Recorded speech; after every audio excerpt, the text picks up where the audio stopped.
আস্তে আস্তে হলো আর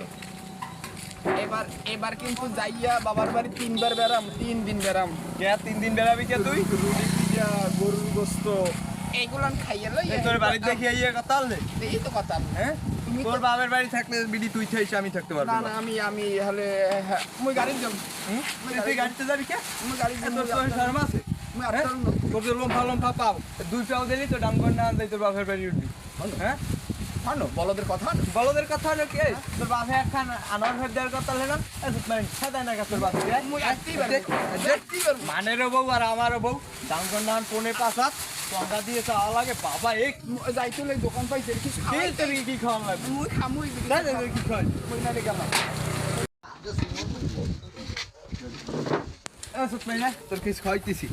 এই একাতি খই আনছো তোর বাপের বাড়ি লেগে 2 মিনিট খাইয়ে পানি খাওয়া যায় না হ্যাঁ তো মানে দোকান পাইছে দোকান দিকে খাওয়া লাগে অ্যাকশন করো এই লম্ফা বিড়ি কি খাবি সানাসে পানাসে দেও কেক মেক দেও এই খামু এ তখন দাঁড় 10টা না 5টা 10টা কে দাদা একটা বিড়ি রে 10 টাকা দামের এই চানাচুর এই যে দাদা দাও তাই কে মনে দাও দাঁড় বিড়ি এই তুই খাবি তোর মা বাপের লাগে গেলে যে ছোট ছোট ভাই ভাইবিন দিয়ে সহগ দিবি চানাচুরের টাকা নাও এবারে মানে টাকা না দিয়ে কি যাবো আমরা খয়রাতি বংশের বলা খয়রাতি এলেও আমার একটা ইজ্জত আছে ধর টাকা এ আর দোকানপাট সামনে দেখলে ছাগল লেখা আমি দিবি না বিডি চাউল ঘরে একটা আমার লেখা খাইছে বাবা মানু না দেও ও আল্লাহ এইও আমার কপালে আনলে এই